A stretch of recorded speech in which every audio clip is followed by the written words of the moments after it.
সুন্দর একটা ঝকঝকে সকালের শুভেচ্ছা জানিয়ে আমার নতুন একটা হেয়ার কেয়ারের ওপর ব্লগ স্টার্ট করছি।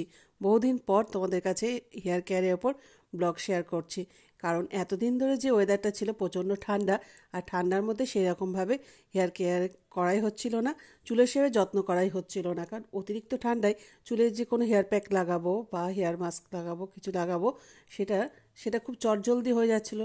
কারণ বেশিক্ষণ রাখার ব্যাপার, দেখাতে গেলে, ভিডিও করতে গেলে সেটা মানে তাতে ঠান্ডা লেগে যাওয়ার আরও ভয় আছে। আর এখন যেহেতু ওয়েদারটা একটুখানি ঠিকঠাক আছে, সেই জন্য আবারও স্টার্ট করলাম। আজকে হচ্ছে সানডে, আর সানডে মানেই হচ্ছে আমাকে চুলের যত্ন নিতেই হবে।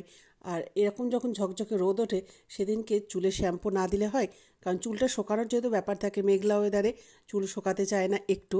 আর আমি কোনো হেয়ার ড্রায়ার বলো কোনো কিছু তো ব্যবহার করি না, রোদ্রে দাঁড়িয়ে চুল শোকাতে হবে যেহেতু শীতের দিন। আর বানিয়ে নিচ্ছি হচ্ছে তেল। আর শ্যাম্পু করার আগে অবশ্যই তেল কিন্তু ম্যাসেজ করা উচিত।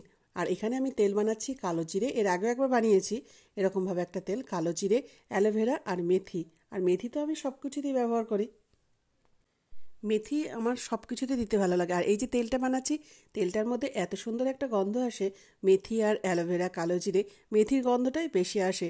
মেথির উপকারও তেমনি, গন্ধটাও বেশ ভালো লাগে আর উপকারও তেমনি বেশি।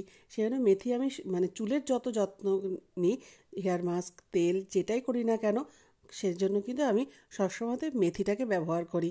আর এই যে তেল বানাচ্ছি, তেলটা হালকা আছে একটুখানি ফুটিয়ে নেব। আর আজকে একটু যেহেতু ডিপ অয়েলিং করব, সেজন্য তেলের পরিমাণটাও আমার কিন্তু বেশি। আর সবসময় নারকেল তেল।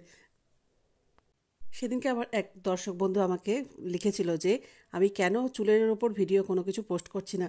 বেশ তো ভালোই হচ্ছিল, তো অনেক অনেক ভালোবাসা জানাচ্ছি তাকে। কারণ সে যে খোঁজ নিয়েছে আমি কেন ভিডিও করছি না, ভিডিওগুলো ভালো হচ্ছিল সেটা বলার জন্য।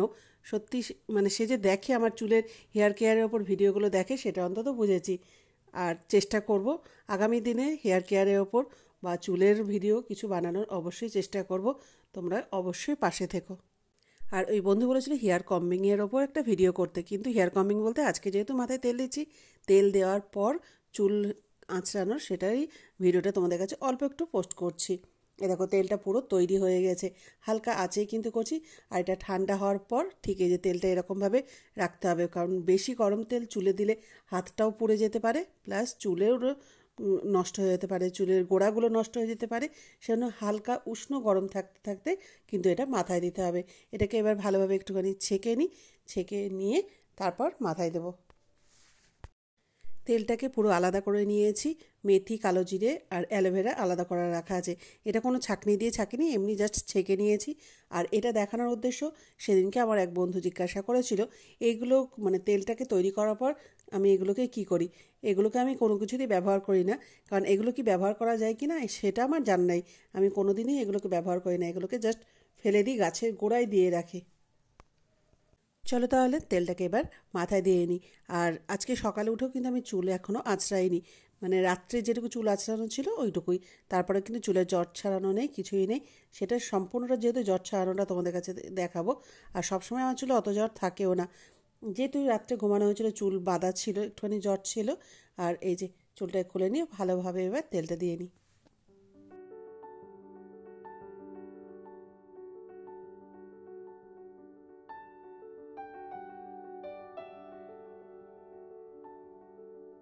তোমাদের তখন যেটা বলছিলাম যে প্রতি সপ্তাহে আমাদের শ্যাম্পু করার আগে ভালোভাবে ডিপভাবে যে তেলটা কিন্তু দেওয়া উচিত। যদি ভালোভাবে তেলটা শ্যাম্পু করার আগে দেওয়া হয়, তাহলে কিন্তু কোনো কন্ডিশনারের কোনো প্রয়োজনই হয় না। আমি কিন্তু চুলে কোনো কন্ডিশনার ব্যবহার করি না, তবুও কিন্তু চুল আমার পুরো সিল্কি হয়ে থাকে, কারণ সঠিকভাবে যেহেতু তেলটা আমি ম্যাসাজ করি সেই জন্য। আর সপ্তাহে একদিন ডিপভাবে অয়েলিং করি মাথার মধ্যে যেহেতু। আর চুলে তেল দেওয়ার সময়তে ঠিক মাথায় ভালোভাবে যাতে ম্যাসেজটা করা হয় সেটা কিন্তু দেখতে হবে। তাতে চুলের গোড়াতে রক্ত সঞ্চালন ভালো হয়, চুলের গ্রোথটাও কিন্তু খুব ভালো হয়। আর এই যে অ্যালোভেরা, মেথি, কালো জিরে যে তেলটা বানানো হয়েছে, এই তেলের যে গুণাবলী সেটাও যাতে চুলের গোড়ায় গোড়ায় গিয়ে পৌঁছায়, সেই জন্য খুব হালকা হাতে আঙুলের গোড়া দিয়ে ঠিক সুন্দরভাবে ম্যাসেজ করতে হবে, যাতে চুলের আবার কোনো ক্ষতি না হয়ে যায়। খুব জোরে জোরে ম্যাসেজ করলাম।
চুলে তেল দেওয়া, চুল আঁচড়ানো সব কমপ্লিট হয়ে গেছে। দিয়ে চুলে একটা টাইট করে খোপা করে নিয়েছি, খুব টাইট নয়, খোপা করে নিয়েছি।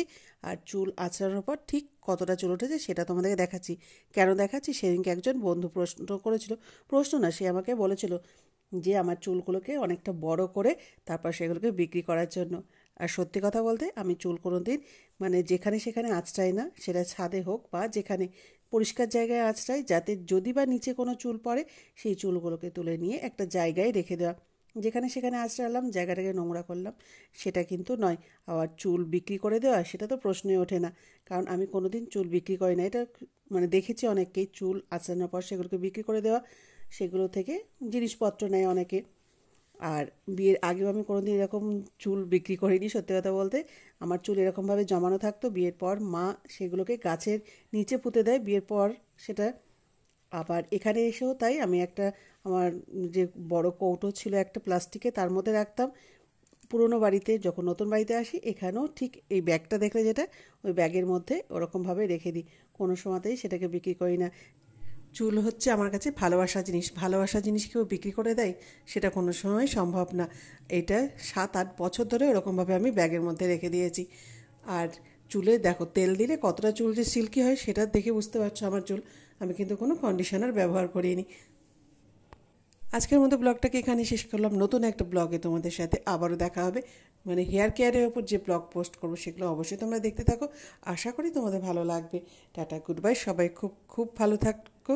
আর কেমন লাগলো আজকে সব কিছু মিলিয়ে তোমরা অবশ্যই কিন্তু জানিও।